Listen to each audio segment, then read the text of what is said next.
Neurotherapy के जनक doctor Lajpat Rai Mehra जी, जिन्हें हम प्यार से गुरु जी कहते हैं, उनको मन ही मन नमन करते हुए आज की क्लास, जिसका टॉपिक है फीवर यानी कि बुखार, उसके ऊपर हम आज का सेशन शुरू करते हैं। फीवर एक ऐसी बीमारी जिससे हर कोई जीवन में कभी ना कभी गुजरता है, तो इसे हम समझने का प्रयास भी करेंगे और इससे हमको कैसे डील करना है उन चीजों के बारे में भी हम देखेंगे। फीवर को पाइरेक्सिया भी बोला जाता है, और ये क्या है, एक तरह का जब आप कभी बीमार होते हैं तो टेम्परेचर बॉडी जो है उसको बढ़ा देती है किसी बीमारी की वजह से। ये एक तरह का नेचुरल रिस्पॉन्स है जो कि इम्यून सिस्टम के द्वारा होता है, और ये किसी इन्फेक्शन या इन्फ्लामेशन के कारण बॉडी का नेचुरल रिस्पॉन्स हो जाता है, जिसमें इम्यून सिस्टम की वजह से ये रिएक्शन होती है। अगर बॉडी में इन्फेक्शन होगा या इन्फ्लामेशन, दोनों ही कंडीशन में जो है बॉडी अपना टेम्परेचर बढ़ाती है इन चीजों से निपटने के लिए। नॉर्मल बॉडी टेम्परेचर जैसा कि हम सभी जानते हैं 98.4 98.6 फ़ारेनहाइट, और सेंटीग्रेड में देखें तो 37 डिग्री सेंटीग्रेड। फीवर किसे कहेंगे, तो फीवर जो है 98.4 से जब आपका फीवर बॉडी का टेम्परेचर आगे बढ़ेगा तो 99 100.4 डिग्री फ़ारेनहाइट या 38 डिग्री सेंटीग्रेड जब हो जाता है उस कंडीशन को फीवर के। फिर हाइपर पायरेक्सिया, इसमें क्या होता है, जब फीवर 104 के ऊपर चला जाता है यानी कि 40 डिग्री सेंटीग्रेड, तो इस कंडीशन में ये मेडिकल इमरजेंसी की कंडीशन होती है। क्यों होती है उसके बारे में हम आगे देखेंगे।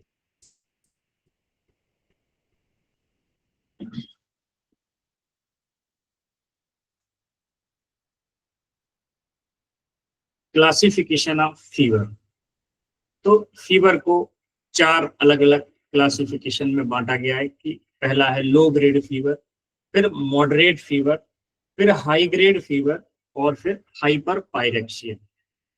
तो जो लो ग्रेड फीवर रहेगा ये 100.4 डिग्री फ़ारेनहाइट से 102.2 डिग्री फ़ारेनहाइट तक ये हो सकता है, और ये इसको माइल्ड, किसी तरह का माइल्ड इन्फेक्शन जो होता है, इसका ज्यादातर कॉज होता है वायरल इन्फेक्शन। तो वायरल इन्फेक्शन की वजह से ये माइल्ड फीवर आ सकता है। तो ये हो गया लो ग्रेड फीवर। फिर आता है मॉडरेट फीवर, जो कि 102.2 डिग्री फ़ारेनहाइट से 104 डिग्री फ़ारेनहाइट तक होता है। ये या तो बैक्टीरियल इन्फेक्शन की वजह से हो सकता है या फिर वायरल इन्फेक्शन की वजह से। फिर हाई ग्रेड फीवर जो कि 104 डिग्री फ़ारेनहाइट तक पहुंच जाता है, उससे ऊपर जाता है, तो ये इंडिकेट करता है कि बॉडी में कोई सीरियस इन्फेक्शन है। और जब फीवर 106 डिग्री फ़ारेनहाइट को पार कर जाता है तो ऐसी कंडीशन में ये ब्रेन डैमेज होने का रिस्क हो जाता है, और ये इमरजेंसी कंडीशन होती है। इन चीजों का ध्यान रखना है। इसीलिए फीवर में टेम्परेचर को मॉनिटर करना एक उसका महत्वपूर्ण कदम है, तो इसीलिए फीवर चेक किया जाता है।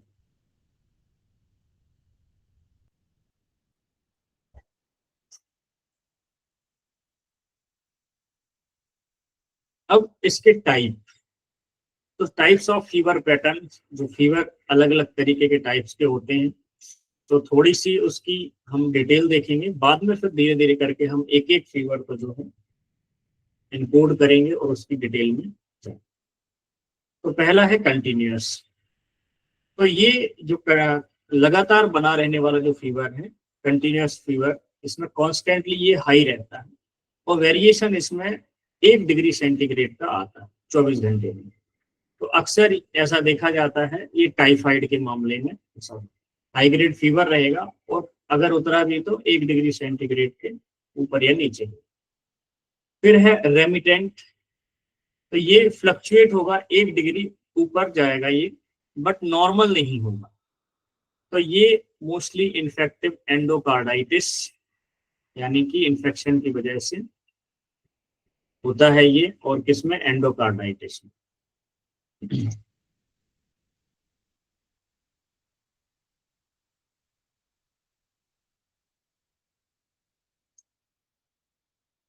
यानी कि हार्ट की जो अंदरूनी लेयर होती है, जो वाल्व के नजदीक होती है, एंडोकार्डियम, अगर उसमें किसी तरह का इन्फ्लामेशन होगा तो ये इस तरह का फीवर आपको आएगा, जिसमें 1 डिग्री सेंटीग्रेड बढ़ के ही रहेगा, और ये जो फ्लक्चुएट होता रहेगा 1 डिग्री, तो लेकिन ये नॉर्मल नहीं है।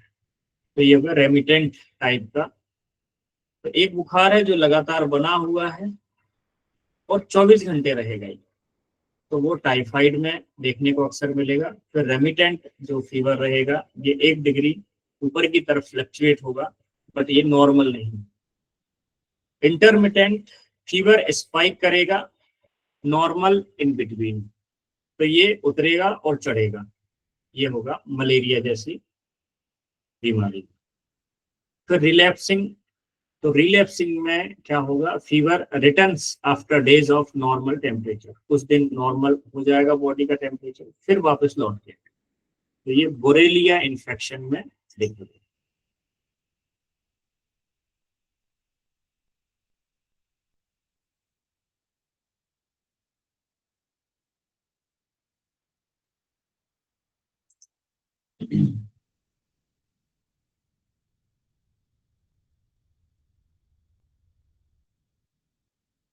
एक तरह का बैक्टीरियल इन्फेक्शन होता है बोरेलिया इन्फेक्शन जो है।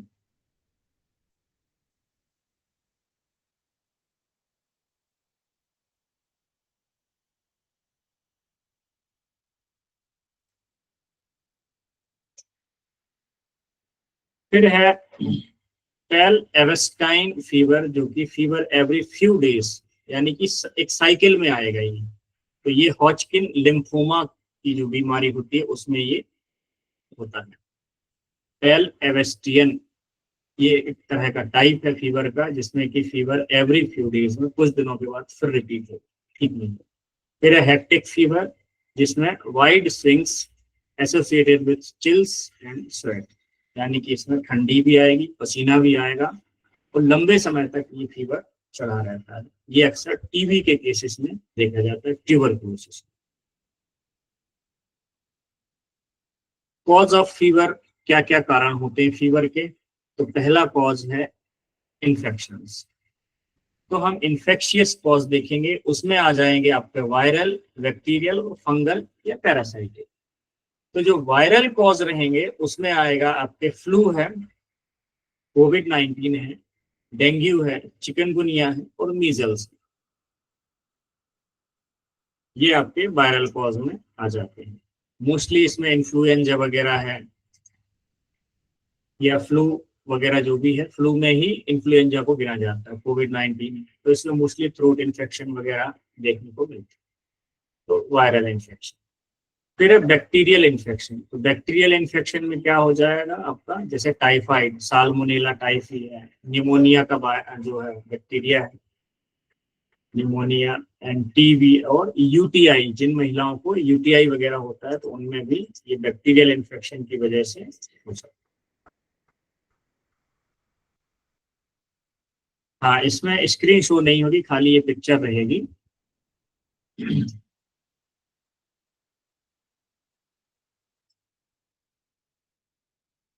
सो बैक्टीरियल इन्फेक्शन के तौर पे जब आप देखेंगे तो उसमें टाइफाइड, निमोनिया, टीबी या यूटीआई का चांस। तो ये हम क्यों देख रहे हैं, आपको पेशेंट को डायग्नोस करना है। तो पहले आपको देखना है इसको फ्लू हुआ है, या किसी वायरल अटैक से हुआ है, या बैक्टीरियल अटैक से हुआ, उस हिसाब से फिर आपका ट्रीटमेंट आगे काम करेगा, और यही प्रोसीजर एलोपैथी में भी फॉलो किया जाए। फिर फंगल या पैरासाइटिक इन्फेक्शन के अंदर जैसे मलेरिया है, लीशमानियासिस है और हिस्टोप्लाज्मोसिस है। तो इस तरह के ये फंगल या पैरासाइटिक इन्फेक्शन होते हैं जिनकी वजह से फीवर आता है। फिर नॉन इन्फेक्शियस कॉज भी होते हैं। अभी तक हम सभी को मालूम था कि भाई कोई इन्फेक्शन हो जाता है, या इन्फ्लामेशन हो जाता है, उसकी वजह से ज्यादातर इन्फ्लामेशन को हम साइड कर देते हैं। पर मोस्टली जो है हम सभी जानते हैं, जितनी भी थोड़ी बहुत जानकारी उस बेसिस पे हम मानते हैं कि ये वायरल इन्फेक्शन की वजह से आया। डॉक्टर भी कहते हैं आपको वायरल हो गया है या फिर आपको कोई दूसरा इन्फेक्शन हो गया जिससे फीवर। तो एक कारण है इन्फेक्शियस, दूसरे कुछ कारण हैं जो नॉन इन्फेक्शियस हैं, उन कारणों से भी फीवर आ सकता है। अगर प्रॉपर डायग्नोसिस नहीं होगा तो फीवर ठीक नहीं। इसीलिए बीमारियों का ठीक से कारण जानना, उनका पता लगाना, तभी सही तरीके से उसका इलाज हो सकता है।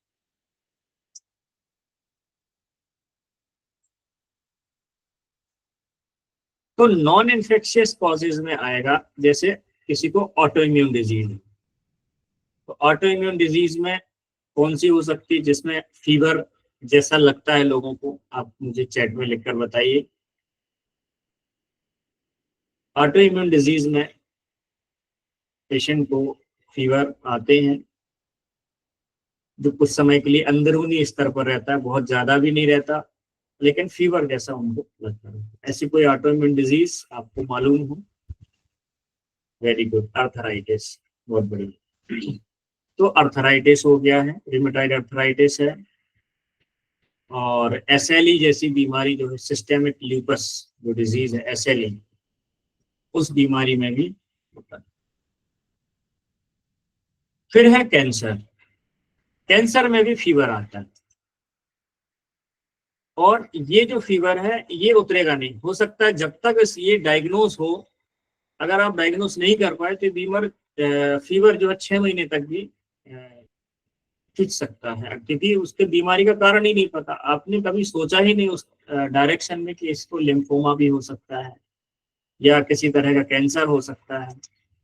तो जैसे ल्यूकेमिया हो गया, लिम्फोमा हो गया। तो अगर बुखार नहीं उतर रहा है, महीनों बुखार चढ़ रहा है, क्योंकि सोरियासिस में भी होता है जी। तो ऑटो इम्यून डिजीज में भी फीवर देखा जाता है।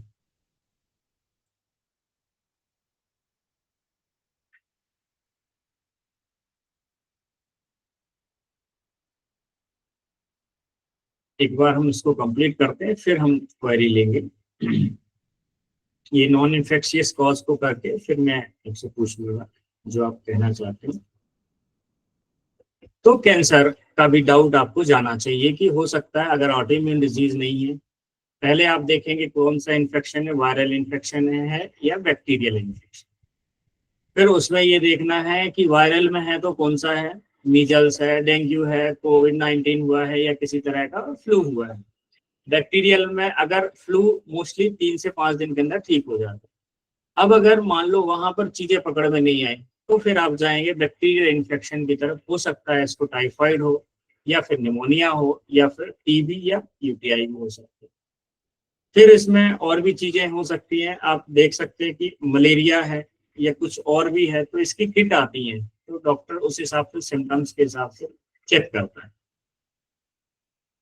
और अगर ये इन्फेक्शन नहीं है, ना तो मलेरिया है, ना टाइफाइड है, ना कोविड-19 जैसा फ्लू है, वायरल भी नहीं है, तो फिर आप आगे बढ़ेंगे कि क्या इनकी किसी हिस्ट्री में अर्थराइटिस का कुछ रहा है, क्या ऑटो इम्यून डिजीज का कुछ चांस है।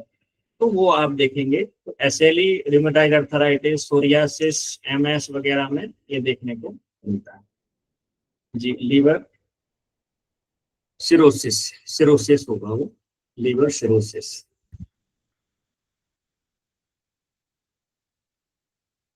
डायबिटीज में उतना कॉमनली नहीं देखा जाता है, ये सब मेजर सिम्टम्स नहीं है कि डायबिटीज में हमेशा लोगों को फीवर बना रहता है। पर अर्थराइटिस जो ऑटो इम्यून डिजीज में जो मैंने बताई, वही मुख्य 4-5 बीमारियां जिनमें ये देखने को।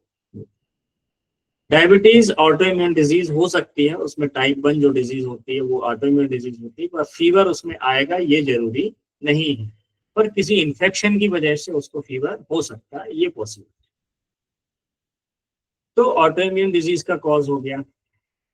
अब ऑटो इम्यून डिजीज भी नहीं है, तो फिर आपका दिमाग में ट्रिगर होना चाहिए कि हो सकता है इसको कैंसर का चांस है। तो उसमें मोस्टली जैसे टी सेल लिम्फोमा होता है, ल्यूकोमिया वगैरह जो है वो हो सकता है। तो उसकी इन्वेस्टिगेशन चालू होती है कैंसर की। फिर उसमें ये देखेंगे कि भाई इस पेशेंट के लिम्फ नोड बढ़े हुए हैं कि नहीं बढ़े हुए, तो फिर किस एरिया में जो लोकलाइज्ड है, तो किस एरिया में लिम्फ नोड बढ़े हुए, तो उस हिसाब से फिर ये डायग्नोस किया जाएगा कि इसको कौन सा कैंसर है। फिर उसकी बायोप्सी होगी कि वो बिनाइन है कि मैलिग्नेंट, तो वहां पर फिर डाउट जाता है। फिर अगला जो कारण है जिससे सभी लोग जानते होंगे, हीट स्ट्रोक, लू लगती है। तो लू के कारण भी जो है फीवर आता है। तो ये मोस्टली गर्मियों के सीजन में बहुत लोगों को लू लगती है और कई लोगों की इससे जान भी चली जाती है। तो ये एनवायरमेंटल ओवर हीटिंग की वजह से ये बुखार आता है। तो इसमें ट्रीटमेंट आपका एकदम से फिर चेंज हो जाएगा। आपका जो लू का ट्रीटमेंट रहेगा वो थोड़ा डिफरेंट रहेगा, नॉर्मल फीवर के लिए अलग रहेगा। तो इसमें मैं सिर्फ न्यूरोथेरेपी ट्रीटमेंट की बात नहीं कर रहा हूँ, मैं उसके मैनेजमेंट को लेकर भी उसका तरीका अलग होगा ठीक करने के लिए।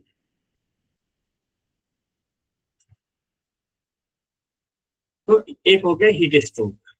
फिर नॉन इन्फेक्शियस कॉज में एक और आता है ड्रग रिएक्शन। तो ड्रग रिएक्शन के तौर पे इसमें एंटीबायोटिक्स और वैक्सीन, जैसे बच्चों को वैक्सीन लगाते हैं, आप देखते होंगे बच्चों को वैक्सीन लगने के बाद उनको फीवर आता है, फिर वो 1-2 दिन में उतर जाता है। तो वैक्सीन की वजह से भी होता है। और आपके जो एंटीबायोटिक्स हैं, अगर वो बॉडी पे कुछ रिएक्शन कर दें, बॉडी को सूट नहीं हुई, फॉर एग्जाम्पल कुछ जैसे पेनिसिलिन वगैरह है, तो इनका अगर रिस्पॉन्स बॉडी पे ठीक नहीं रहा, रिएक्शन हो गया उल्टा रिएक्शन, तो बॉडी में फीवर आ सकता है। तो ये चीज ध्यान में आनी चाहिए। फिर इन्फ्लामेटरी डिजीज, तो इन्फ्लामेटरी डिजीज जो होती हैं उनमें भी फीवर देखने को मिल सकता है। उनमें से एक बीमारी है सार्कोइडोसिस। सार्कोइडोसिस में भी जो है अक्सर जो लिम्फ नोड है वो स्वेल हो जाते हैं और अंदर फीवर रहता है। और एक सिम्टम्स और भी देखने को मिलता है इनमें, किसी किसी केस में कैल्शियम लेवल बढ़ जाता है बॉडी में। तो सार्कोइडोसिस नाम की जो बीमारी है ये भी एक रेयर डिजीज है। तो इसमें जो है इन्फ्लेमेटरी डिजीज के अंदर इसमें बुखार। तो हमने देखे इन्फेक्शियस कॉज और नॉन इन्फेक्शियस कॉज। ओके, तो अभी एक क्वेरी है मानवी जी की, तो हम ले लेते हैं फिर आगे बढ़ेंगे। जी मानवी जी, आप पूछिए, आप क्या कहना चाह रहे हैं। अपना माइक्रोफोन ऑन कर लीजिए। हाँ, हेलो जी, सर, आपने बताया था ना कि जैसे सभी तरह के कैंसर में भी फीवर होता है। सभी तरह के नहीं, कुछ टाइप के। ओके जी ओके। जी। क्योंकि सर मेरे मिस्टर को माउथ कैंसर हुआ था, हम्म तो वो 1 से 1.5 साल तक ना डायग्नोज नहीं हो पाया था। एक्चुअली हम्म डॉक्टर ने वायरल इन्फेक्शन बता दिया था, तो उससे उनको फीवर नहीं था। एक हम्म से 1.5 साल बाद जब वो स्प्रेड होने लग गया, तो वो हम्म माउथ कैंसर के रूप में डायग्नोज हुआ। हम्म, तब इनको सर जब तक इनका ट्रीटमेंट चला ना, फीवर नहीं आया था। तो मैं जी ये पूछ रही थी ऐसा। जी, ओके। तो मतलब सभी तरह एक्चुअली के जैसे ही कैंसर में नहीं। कैंसर का ट्रीटमेंट शुरू होता है ना, तो फिर फीवर हाँ, ठीक हो जाता है, क्योंकि वो रूट कॉज पे अटैक करना शुरू कर देते हैं। अच्छा। हाँ, लेकिन है ना सर, 1.5 साल तक तो क्या डायग्नोज ही नहीं हो पाया था ना, तो ऐसा मतलब फीवर भी नहीं था, तो अपन जैसे कुछ सोचे भी फीवर ठीक क्यों नहीं हो रहा है, तो अपन कुछ और टेस्ट कराए। लाइक इसलिए मैंने पूछा भाई सब तरह के कैंसर में भी आता है, नहीं होता नहीं, है यहाँ सभी पर। तरह के कैंसर नहीं, खासकर जो लिम्फोमा है, टी सेल लिम्फोमा में ये देखा जाता है, और ल्यूकेमिया ब्लड कैंसर में ये देखने को मिलेगा। Okay okay okay sir. सभी में नहीं नहीं आएगा ये। और ये हाँ, टी सेल लिम्फोमा में तो एक थेरेपिस्ट है, तो उनका भी इसका अनुभव रहा है उनका, तो ओके, बताएंगे। ठीक है सर, थैंक यू। चलिए आगे बढ़ते हैं। तो ये हमने देख लिया है आपका फीवर के क्लासिफिकेशन देखा, जिसमें low grade, moderate fever, high grade fever और हाइपर पायरेक्सिया।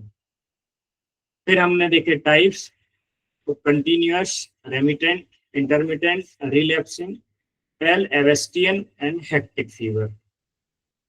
सो कंटिन्यूअस में हमने देखा जिसमें 1 डिग्री का डिफरेंस आता है, 1 डिग्री कम होगा, 24 घंटे बना रहेगा टाइफाइड में। देखने को मिलेगा। रेमिटेंट में फ्लक्चुएट होगा, 1 डिग्री बढ़ेगा बट नॉर्मल नहीं होगा। इन्फेक्टिव एंडोकार्डाइटिस, जिसमें हार्ट की अंदरूनी जो लाइनिंग है उसमें सूजन आ जाती है। फिर इंटरमिटेंट फीवर स्पाइक होगा, नॉर्मल इन बिटवीन, तो उतरता चढ़ता रहेगा मलेरिया में। फिर रिलैप्सिंग फीवर आएगा कुछ दिनों के बाद, नॉर्मल हो जाएगा फिर आ जाएगा बोरेलिया इन्फेक्शन। फिर टेलेबस्टियन फीवर एवरी फ्यू डेज, यानी ये साइक्लिक रहेगा, हो सकता है 3 दिन के बाद रिपीट हो या 7 डेज के बाद रिपीट हो। तो इस तरह का जो केसेस रहेंगे वो हॉजकिन लिम्फोमा में देखने को मिलेंगे। फिर हेक्टिक फीवर वाइड स्विंग होंगे और ये इसमें पसीना भी आएगा और ठंड भी लगेगा, अक्सर टीबी के केस में ये देखने को। फिर हमने कॉज देखे, infectious cause, non infectious cause. Infectious cause में 3 टाइप आ जाएंगे आपके, वायरल, बैक्टीरियल, पैरासाइटिक या फंगल। तो वायरल में फ्लू है, कोविड-19, dengue, chikungunya, measles. Bacterial infection में टाइफॉइड, टीबी, यूटीआई वगैरह। फिर फंगल इन्फेक्शन में या पैरासाइटिक में देखा जाए तो मलेरिया, लीशमानियासिस और हिस्टोप्लाज्मोसिस, इस तरह की। वैसे फीवर बहुत वाइड रेंज की चीजें हैं, इन्फेक्शन, ये सब एक जरूरी जानकारी है। एक सिंपल ओवरव्यू देखते हैं, जब डिटेल में जाएंगे तो और भी आपको पैरासाइट मिलेंगे और भी वायरल फीवर के जो कारण मिलेंगे, बैक्टीरिया भी कई तरह के होते हैं। ये बेसिक चीजें, हम यहाँ बेसिक चीजों को देखें। तो इन्फेक्शियस कॉज देखा, फिर हमने नॉन इन्फेक्शियस चीजें देखी, तो जिसमें ऑटो इम्यून डिजीज हो गया, कैंसर हो गया, हीट स्ट्रोक हो गया, ड्रग रिएक्शन हो गया और इन्फ्लामेटरी डिजीज। अब पैथोफिजियोलॉजी ऑफ फीवर, तो ये किस तरीके से फीवर की पैथोफिजियोलॉजी होती है। तो ये ट्रिगर कैसे होता है, तो ट्रिगर फीवर जो है 3 तरह से ट्रिगर होता है। पहला है इन्फेक्शन, जो कि आपका वायरल हो सकता है या बैक्टीरियल हो सकता है या फंगल हो सकता है। तो ट्रिगर फीवर कैसे ट्रिगर होगा, एक तो हो गया इन्फेक्शन, दूसरा होगा इन्फ्लामेशन। अगर बॉडी में इन्फ्लामेशन है उससे भी फीवर ट्रिगर हो जाएगा। फिर तीसरा है ट्रॉमा, किसी तरह का। अब जैसे आपने देखा होगा कि कोई डर जाता है, किसी तरह का ट्रॉमा लग गया उनको, सदमे में आ गए तो फीवर हो जाता है, बच्चे डर जाते हैं। गांव में आप देखेंगे तो ऐसे बोले किसी को भूत लग गया, ये इसको फीवर आ गया, या किसी तरह से बच्चे डर जाते हैं तो बुखार आ जाता है, तो ट्रॉमा भी एक रीजन। तो ये 3 चीजें ट्रिगर होती। दूसरा क्या होता है फीवर में, ये तो हो गए ट्रिगर। दूसरी चीज होती है साइटोकाइन रिलीज होते हैं। तो हम सभी ने पढ़ा होगा इंटरल्यूकिन नंबर 1, इंटरल्यूकिन नंबर 6 और TNF अल्फा।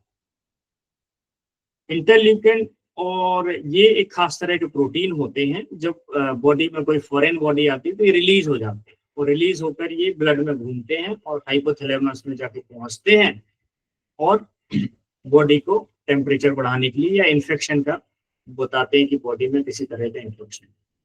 तो इंटरल्यूकिन नंबर 1, इंटरल्यूकिन नंबर 6 और TNF अल्फा। तो TNF अल्फा क्या है, एक तरह का ये साइटोकाइन है, एक टाइप ऑफ प्रोटीन है जो कि मैसेंजर का काम करता है इन द इम्यून सिस्टम, और ये मोस्टली बॉडी में इन्फ्लामेशन बढ़ाने में involve, primary involve in inflammation. तो ये भी एक तरह का साइटोकाइन। तो ये 3 साइटोकाइन है, इंटरल्यूकिन नंबर 1, इंटरल्यूकिन नंबर 6 और TNF। तो पहला ट्रिगर होगा, फिर साइटोकाइन रिलीज होंगे, फिर तीसरे काम पे क्या होगा, हाइपोथैलेमस रीसेट। तो हम सभी पढ़ चुके हैं कि हमारी भूख, प्यास और तापमान का नियंत्रण केंद्र क्या है, हाइपोथैलेमस। तो फिर तीसरे नंबर पर होगा हाइपोथैलेमस रीसेट। सबसे पहले ट्रिगर हुआ इन्फेक्शन, इन्फ्लेमेशन, ट्रॉमा, किसी भी कारण से ट्रिगर होने के बाद बॉडी में साइटोकाइन रिलीज हुए, interleukin number 1, interleukin number 6, TNF alpha, जरूरत के हिसाब से। फिर ये क्या करेंगे, हाइपोथैलेमस को रीसेट करने के लिए क्या होगा, प्रोस्टाग्लैंडिन E2 ये रिलीज होगा, और ये जो है हाइपोथैलेमस को रीसेट कर देगा एक खास पॉइंट तक फीवर बढ़ाने के लिए।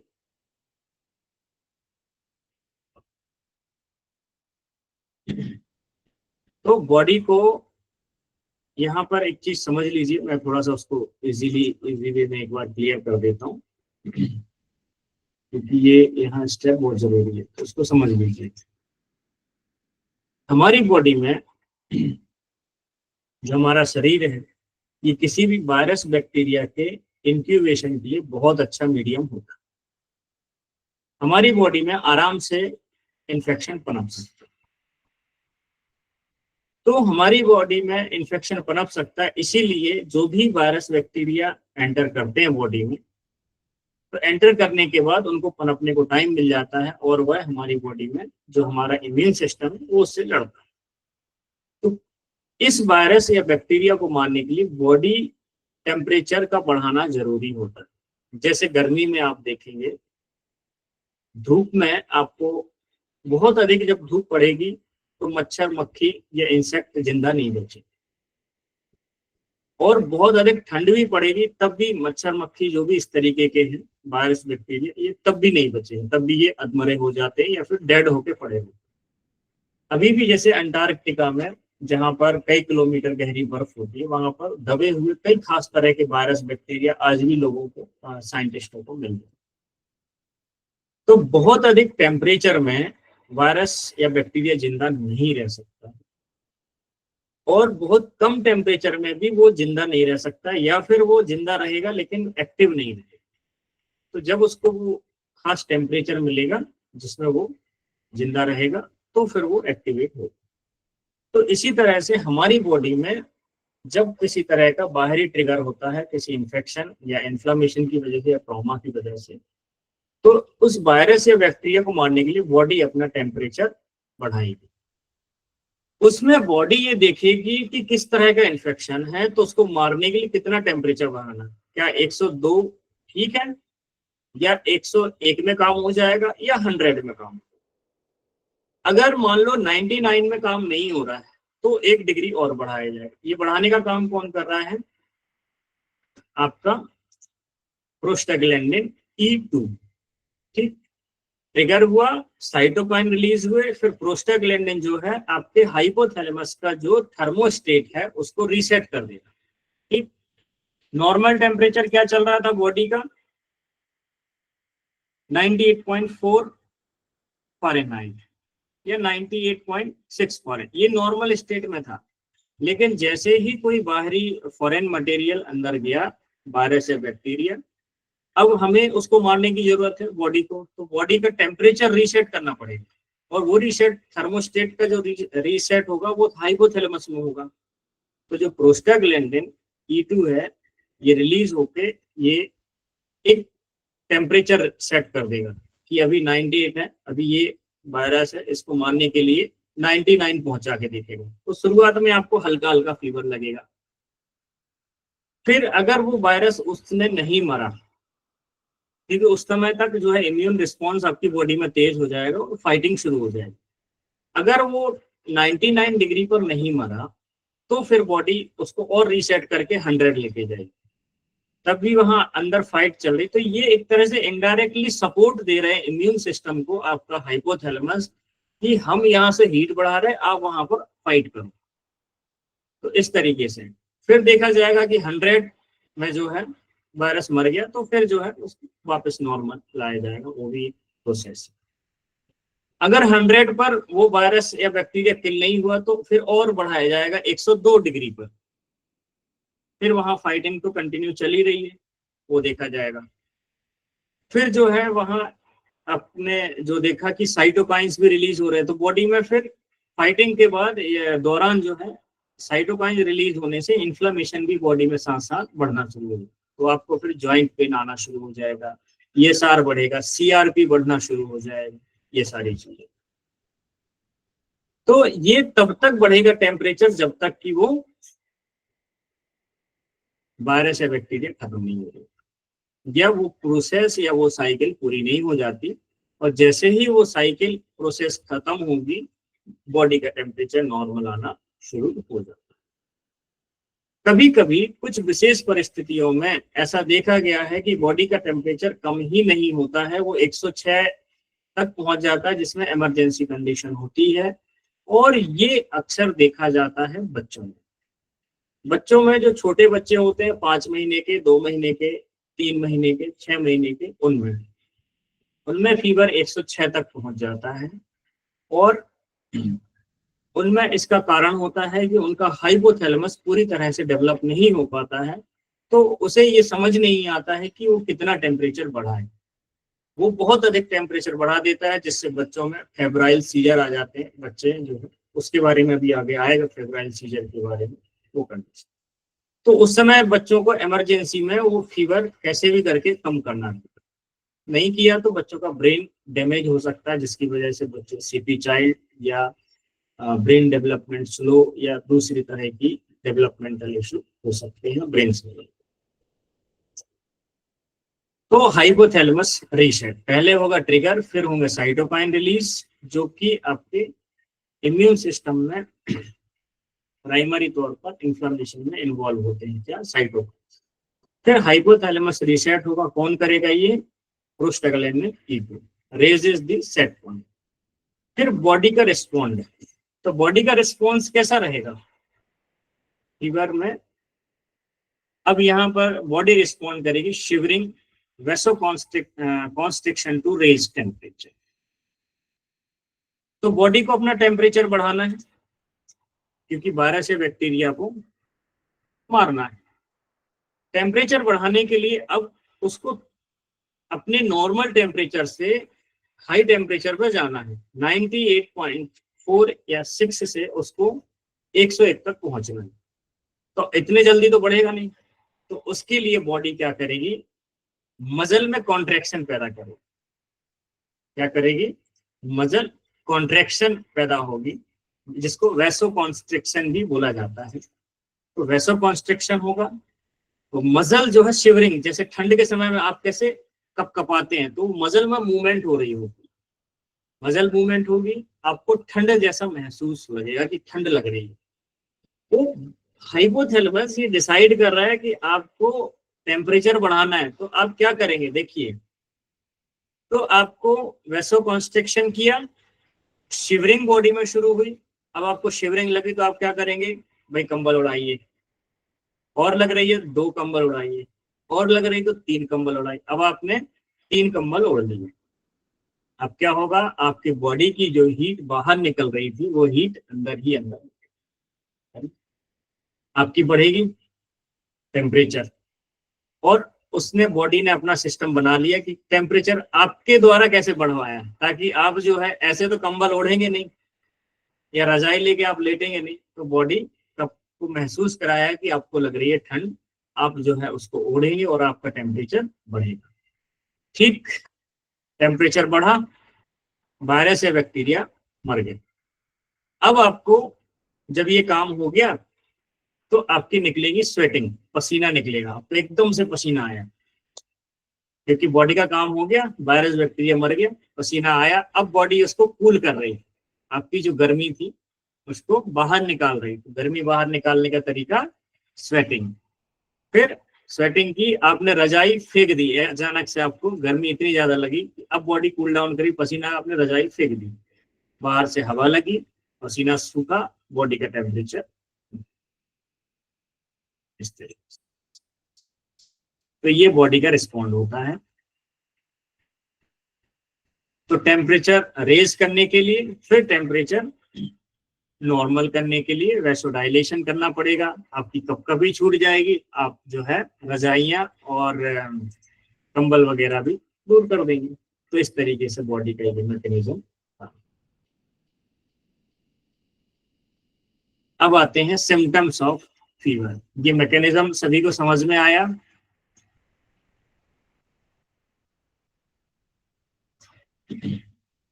यहाँ तक क्लियर है सभी को, यस लिख दीजिए।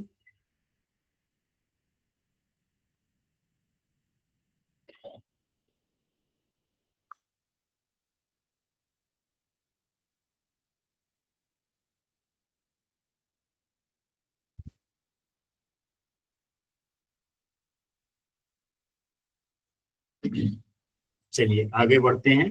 अब हम देखते हैं सिम्टम्स। तो जब बुखार आएगा अब हमने देख लिया इसकी पैथोफिजियोलॉजी, देख ली किस तरीके से फीवर का मैकेनिज्म काम करता है।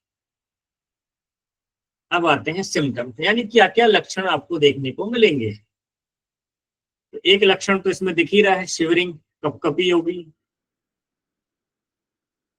तो फीवर के दौरान क्या क्या लक्षण देखने को मिलेंगे। तो पहला है आपका बॉडी टेम्परेचर बढ़ेगा, एलिवेटेड बॉडी टेम्परेचर, यानी कि आपका बॉडी का टेम्परेचर बढ़ा हुआ होगा जब आपको फीवर रहेगा। दूसरा क्या होगा, आपको ठंडी लगेगी, चिल्स एंड शिवरिंग, आप कपकपाएंगे और ठंडी लगेगी। फिर क्या होगा, आपको पसीना भी आएगा। फिर सर दर्द होगा, मसल में दर्द होगा, मसल है तो जैसे हाथ पैरों में दर्द होना, तो आप बोलेंगे भाई मम्मी से या जो भी आसपास अवेलेबल है, भाई मेरे हाथ पैर बड़े दर्द कर रहे हैं, दबा दीजिए। तो मसल में दर्द होता है, उस दौरान कुछ ज्यादा ही दर्द महसूस होता है क्योंकि बॉडी बड़ी सेंसिटिव हो जाती है, तो मसल है। फिर भूख नहीं लगेगी, लॉस ऑफ एपेटाइट, खाने का मन नहीं करेगा, एक रोटी में ही पेट भर जाएगा, है ना। या घर के बाकी सदस्य जब केयर करते हैं तो वो आपके लिए खाने के लिए लेकर आते हैं, आपकी इच्छा नहीं, आपका मन रहता है बस सोए पड़े हैं। ये भी नेचुरल स्टेट है बॉडी की। क्यों सोए पड़े रहना चाहती, क्योंकि वो ज्यादा से ज्यादा रेस्ट देना चाहती है बॉडी अपने आप को, और अंदर जो फाइटिंग चल रही है, वो जो फाइटिंग चल रही है उसमें किसी तरह की बाधा ना, है ना। तो ये चीज होगी उसमें। फिर डिहाइड्रेशन होगा, मुंह सूखेगा, क्योंकि बॉडी में जब गर्मी होगी तो पानी एवेपोरेट होगा ना आपकी बॉडी के, श्वासों के माध्यम से गर्म श्वासें हो जाएंगी, डिहाइड्रेशन होगा। और वीकनेस एंड फटीग लगेगी। बच्चों में क्या सिम्टम्स आएंगे, छोटे बच्चों में इरिटेबिलिटी, पुअर फीडिंग, बच्चे कम पिएंगे दूध, अगर पीते हैं तो कम दूध पिएंगे, बहुत कम। बड़े चिड़चिड़े हो जाएंगे, हमेशा छोटी छोटी बात पर रोना या इस तरीके की चीजें। लेथार्जी, एकदम जो है लेथार्जिक हो जाएंगे। और फेब्राइल सीजर्स आ सकते हैं। फेब्राइल सीजर में क्या होता है, बच्चों की आंखें ऊपर की तरफ चढ़ सकती हैं, आंखें चढ़ जाती हैं, या बच्चे किसी तरह की हरकत करेंगे, हाथ या पैरों का झटकना, इस तरीके की चीजें, ये फेब्राइल सीजर्स हो, तो ये ब्रेन को डैमेज कर सकते हैं।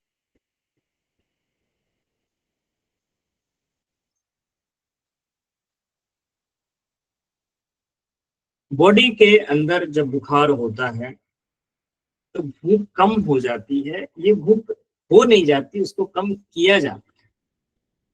जैसे अभी भारत पाकिस्तान का युद्ध हुआ, सेना मोर्चे पर लड़ रही है, तो क्या किया जाएगा, उसके खाने की व्यवस्था, उसकी सारी चीजों को उस साइट पर भेजा जाएगा, ठीक है। तो वहां पर जाके काफी सारी संख्या में चीजें इकट्ठी हो जाएंगी, वही है इन्फ्लेमेशन।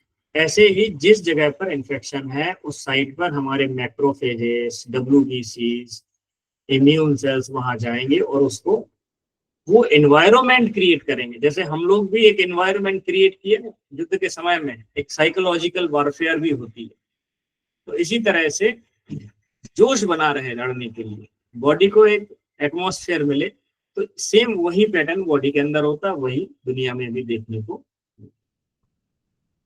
तो इस तरीके से बॉडी का मैकेनिज्म काम करता है। तो उस समय भाई हम कम खा लेंगे, एक रोटी कम खाएंगे, पर हमारे सैनिकों को जो है पर्याप्त भोजन मिलना चाहिए, क्योंकि वो लड़ रहे हैं। तो शरीर के बाकी कामों को थोड़ा स्लो डाउन करेंगे, और जो है जो मेन काम जो है अभी उस वायरस या बैक्टीरिया से लड़ना बहुत ज्यादा जरूरी है, तो पहले उसकी व्यवस्था की जाएगी। इसीलिए भूख कम हो जाती है, आदमी कम खाता है।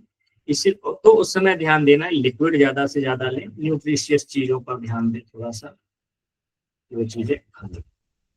ज्यादा हैवी चीज खाएंगे तो वो फिर लोड यहाँ बढ़ जाएगा, उसको वहां छोड़ के फिर पचाने के लिए जरूरत यहाँ लग जाएगा, डाइजेस्टिव सिस्टम में वो एनर्जी यहाँ खर्च हो जाएगी। तो ये हो गया सिम्टम्स ऑफ फीवर हमने देखे। अब हम देखते हैं डायग्नोसिस।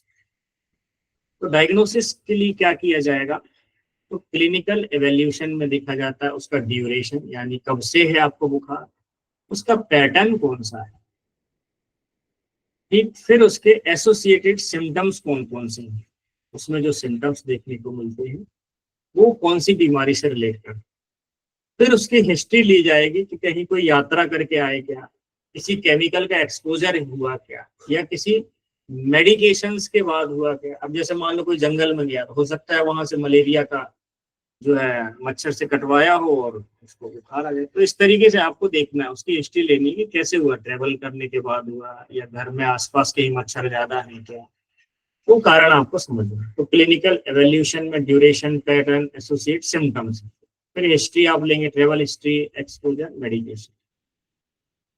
फिर इन्वेस्टिगेशन, तो इन्वेस्टिगेशन में देखेंगे सीबीपी, कंप्लीट ब्लड काउंट। तो इसमें देखा जाएगा आपका WBC या तो बहुत अधिक बढ़ी हुई होंगी या एकदम लो। तो एकदम लो होना भी खराब है और एकदम बहुत ज्यादा बढ़ना ये ट्रिगर बताता है कि आपकी बॉडी में इन्फेक्शन। फिर आपका CRP और ESR। तो CRP और ESR क्या है, इन्फ्लेमेशन मार्कर। बुखार के साथ एक तरफ बुखार तो था ही, क्या बॉडी में इन्फ्लेमेशन भी बढ़ गया है, उसका पता लगाने के लिए CRP और ESR चेक किया जाता है। ये दोनों इन्फ्लेमेशन के मार्कर हैं जो ये बताते हैं कि कितनी मात्रा में आपको बॉडी में इन्फ्लेमेशन बढ़ चुका है। और इस इन्फ्लेमेशन के क्या कारण क्या होता है, ज्वाइंट में दर्द होती है, ज्वाइंट सूज जाते हैं। इन्फ्लेमेशन का लक्षण क्या होगा, आपके स्वेलिंग आएगी बॉडी में, पफीनेस आएगी। तो आप देखेंगे ना बुखार के बाद जब आदमी उठता है तो फूला फूला सा दिखता है, चेहरा बड़ा बड़ा सा दिखता है, वो सारी चीजें। तो इन्फ्लेमेशन का देखेंगे भाई, उसको CBC देख ली, CRP, ESR देख ली। अब अगर उसका बैक्टीरियल इन्फेक्शन है तो ब्लड का कल्चर होता है।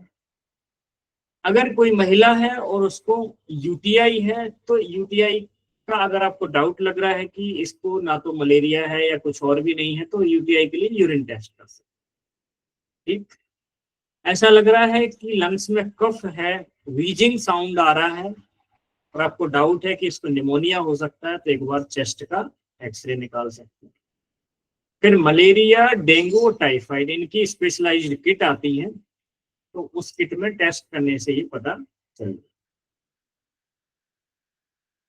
मैनेजमेंट ऑफ फीवर, तो किस तरीके से मैनेजमेंट करेंगे, तो इसमें मोस्टली एंटीबायोटिक दवाई दी जाती है, पैरासीटामोल, आइबुप्रोफेन। हाइड्रेशन के लिए ओरल फ्लूइड और ORS। फिर रेस्ट देना है क्रूशियल रिकवरी के लिए, क्रूशियल फॉर रिकवरी। और अगर बहुत अधिक हाई फीवर है, 100 के ऊपर जा रहा है, 101, 102 हो गया है, तो स्पॉन्जिंग करनी है। बहुत अधिक अगर फीवर चला जाता है तो उस समय ठंडी पट्टी माथे पर रखी जाती है ताकि ब्रेन ज्यादा गर्म ना हो, क्योंकि गर्म ज्यादा होने पर ब्रेन सेल डैमेज हो। अगर पूरी बॉडी का बढ़ गया है तो फिर स्पॉन्जिंग की जाती है, उसके माध्यम से गीला कपड़ा लपेट दिया जाता है बहुत अधिक फीवर बढ़ने पे। न्यूरोथेरेपी में ट्रीटमेंट आप जानते ही हैं।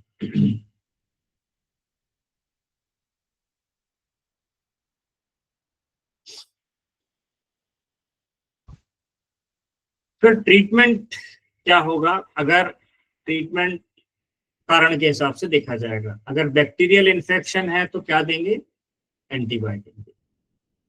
और वायरल इन्फेक्शन है तो वहां पर एंटीवायरल ड्रग्स दिया जाता है या दवाई दी जाती है। तो FDA अप्रूव्ड जो है 3 मेन ड्रग हैं जो कि एंटीवायरल के तौर पर मोस्टली दिया जाता है। वो है ओसेल्टामेविर फॉर इन्फ्लुएंजा, ओसेल्टामेविर और है इसमें परमामेविर और ज़ैनामेविर। तो ऐसे करके इनके नाम के पीछे MIVIR रहेगा, ये पहचान एंटीबायोटिक में।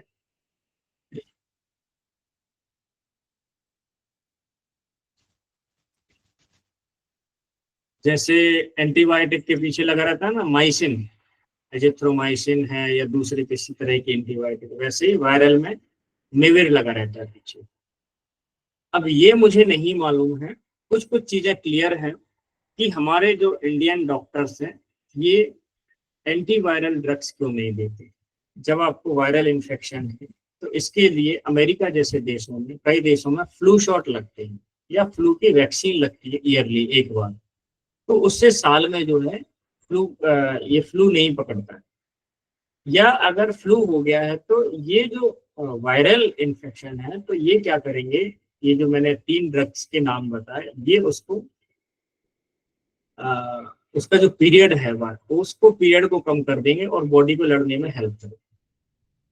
अब इन्फेक्शन वायरल है और आपको दी जा रही है एंटीबायोटिक, तो वायरल इन्फेक्शन टाइम तो लेगा, 3 से 5 दिन उसने लेना ही लेना है। एंटीबायोटिक देने से उसका कुछ होने वाला नहीं है, उल्टा क्या होगा आपके अंदर एंटीबायोटिक जो है। जी वेद प्रकाश जी, अच्छा बोलकर लगवाना पड़ता है। हाँ, ये इसकी अवेयरनेस नहीं देते क्योंकि डॉक्टर उनका धंधा भी चलता है ना उससे। तो इसमें एक रीजन ये समझ में आया कि एक तो एंटीबायोटिक देने से कुछ फायदा नहीं होगा और आपके अंदर एंटीबायोटिक रेजिस्टेंस पैदा हो जाएगी, तो बाद में आपका जो अंदर मौजूद वायरस है वो आपसे आपकी लड़ने की क्षमता और कमजोर हो जाएगी, आपकी इम्यूनिटी उससे लड़ने में सक्षम नहीं बनेगी। तो एंटीबायोटिक काम नहीं करेगी। पहले 250 mg की काम करती थी, अब उसने काम करना बंद कर दी, तो अब हम 500 mg पे आ गए। अब 500 mg भी काम नहीं कर रही तो 650 mg पर हम पहुंच चुके हैं। और ये जो एंटीबायोटिक है ये आपके लीवर और किडनी को डैमेज, तो इसका परिणाम क्या हो रहा है कि आप जो हर छोटे मोटे इन्फेक्शन पर जो एंटीबायोटिक खा रहे हैं, थोड़ा सा फ्लू हो गया, आपको वायरल इन्फेक्शन हुआ, गले में थोड़ी खराश हो रही, एंटीबायोटिक लीजिए, 3 दिन ये खा लीजिए, ठीक, वो खा लिया आपने। वैसे भी 3 दिन में आपका वायरल इन्फेक्शन खत्म हो जाता था, तो आपने ऊपर से एंटीबायोटिक और ले ली, तो वो तो ठीक नहीं हुआ, लेकिन आपके अंदर रेजिस्टेंस पैदा हो गई। तो उसके लिए फ्लू शॉट लगते हैं वायरल इन्फेक्शन के लिए, और उसकी कुछ ड्रग्स भी हैं, यानी कि दवाइयां हैं जो कि आप ले सकते हैं या डॉक्टर आपका लिखेगा अगर उसने लिखना होगा तो। अच्छा, तो एंटीबायोटिक हो गई बैक्टीरियल इन्फेक्शन के लिए, एंटीवायरल हो गए वायरल इन्फेक्शन। फिर एंटी मलेरियल, यानी अगर मलेरिया डायग्नोस होता है तो एंटी मलेरियल ड्रग्स होती है। फिर अगर ऑटो इम्यून डिजीज है तो उसमें स्टेरॉइड दिए जाएंगे या फिर इम्यूनो सप्रेसेंट जो इम्यून रिस्पॉन्स को सप्रेस करे। एस्प्रिन भी दी जाती है पर बच्चों में इसको अवॉइड किया जाता है क्योंकि इससे रे सिंड्रोम करके होता है। ये रे सिंड्रोम क्या होता है, थोड़ी सी इसके बारे में जानकारी देख लेते हैं तो आपको याद आएगा। तो रे सिंड्रोम में क्या होता है, इसमें इस एक रेयर टाइप का होता है ये, इसमें fatal illness primary affect childrens and teenagers causing swelling in the brain and liver. तो ये मोस्टली वायरल इन्फेक्शन की वजह से देखा जाता है। तो इसलिए बच्चों को एस्प्रिन नहीं दिए। ठीक, डॉक्टर को कब दिखाएं, अगर फीवर 100 के ऊपर जा रहा है तो डॉक्टर को दिखाना नेसेसरी। फीवर अगर 3 दिन से ज्यादा बना हुआ है, 3 दिन हो चुके फिर भी नहीं उतर रहा है, दिखा सकते हैं। सीवियर हेडेक हो रहा है, बॉडी पर रैश आ रहा है, किसी तरह की एलर्जी हो रही है, कंफ्यूजन आपको पैदा हो रहा है, सांस लेने में तकलीफ हो रही है, गर्दन अगर स्टिफ हो रही है, या फिर आपको लगातार वॉमिटिंग या डायरिया हो रहा है, और बच्चे में फेब्राइल सीजर, तो ये रेड फ्लैग है ना। इन चीजों को ध्यान दीजिए, अगर ये होंगे तो इमीडिएटली डॉक्टर को दिखाना है। फिर वहां पर आप जो है ट्रीटमेंट करते हुए नहीं रहेंगे क्योंकि वहां इमरजेंसी हो सकती है, तो उस समय जो है आपको ध्यान रखना है। तो इमरजेंसी के लिए फिर इमरजेंसी प्रोसीजर फॉलो करना। अब हम देखते हैं थोड़ी सी डिटेल बच्चों के बारे में। तो अगर बच्चे 3 महीने के हैं, 3 मंथ्स के हैं, और फीवर जो है 100.4 डिग्री फ़ारेनहाइट है या उसके बराबर है या उससे ज्यादा है, तो इमीडिएट डॉक्टर विजिट करेंगे। 3 से 6 महीने है, फीवर 102 डिग्री फ़ारेनहाइट के बराबर है या उससे ज्यादा है, तो बच्चों में अनयूजुअल बिहेवियर देखने को मिलेगा, डॉक्टर को देखना है ना, बहुत ज्यादा प्रॉब्लम। और अगर 6 मंथ का बच्चा है, फीवर 102 डिग्री फ़ारेनहाइट से ज्यादा है और 2 दिन हो चुके हैं उसको, तो भी आपको डॉक्टर को देखना। क्योंकि बच्चों में अगर 3 से 6 महीने के अंदर बच्चों में ये ध्यान देना है आपको, अगर 102 के ऊपर जैसे ही 100 के ऊपर पार करेगा और तो बच्चों में सीवियर सिम्टम्स आने शुरू हो जाते हैं 102 के ऊपर फिर उनको तुरंत इमीडिएटली आपको इमरजेंसी प्रोसीजर फॉलो करना है, बुखार को तुरंत उतारना, नहीं तो ब्रेन डैमेज होगा और उसको सीजर्स आना शुरू होगा। तो उस समय कैसे भी करके कम करें। तो बच्चे को फिर क्या करेंगे, तो एकदम से उसके सर एक तो पट्टी रखनी है, ये जो हम फॉलो कर सकते हैं वो चीज, बाकी तो मेडिकेशन वगैरह उसकी रहेंगे। फिर वेट क्लॉथ लपेट देते हैं जिससे कि तुरंत जो है बॉडी का टेम्परेचर कम हो जाए। सो प्रिवेंशन टिप्स क्या है, तो प्रॉपर हाइजीन मेंटेन करना है, hand washing, clean food and water. Vaccination होता है, फ्लू का है, टाइफाइड है और कोविड-19 की वैक्सीनेशन है। फिर मॉस्किटो वाइट से बचने के लिए मच्छरदानी वगैरह प्रयोग करें और इन्फेक्शन ना हो इसके लिए थोड़ा सा ध्यान रखें। और अगर कोई सिक पीपल है या बीमार आदमी है तो उसके एक्सपोजर में अगर उससे कोई वायरल इन्फेक्शन आपको होने का डर है तो उन चीजों से बचिए। ठीक, ये प्रिवेंशन है। तो ये एक तरह का सिंपल एक ओवरव्यू फीवर के तौर पर हमने देखा। नेक्स्ट क्लास में हम देखेंगे इसकी और डिटेल्स में हम जाएंगे, फिर हम एक एक करके फ्लू के बारे में समझेंगे। बैक्टीरियल इन्फेक्शन में हम हर एक फीवर को कवर अप करेंगे, जैसे टाइफाइड हो गया। इन सभी के बारे में हम डिटेल में पढ़ने वाले हैं आगे की क्लासेस में। तो इसमें हम देखेंगे आपका टाइफाइड फीवर को देखेंगे, मलेरिया को समझेंगे और आपका जो है डेंगू फीवर। ये 3 फीवर हम आगे जाके इनको पढ़ेंगे। उसके बाद अभी आज की क्लास के बाद एक और डिटेल लेक्चर होगा, और उसके बाद ये उसी के साथ में फिर ये बीमारियों पर, क्योंकि ये कॉमन बुखार है, टाइफाइड होना है, मलेरिया है, डेंगू है, इस तरीके से। और फ्लू के बारे में भी देखेंगे जिसमें इन्फ्लुएंजा वगैरह है, उसके बारे में समझेंगे। आज की क्लास यहीं पर समाप्त होती है।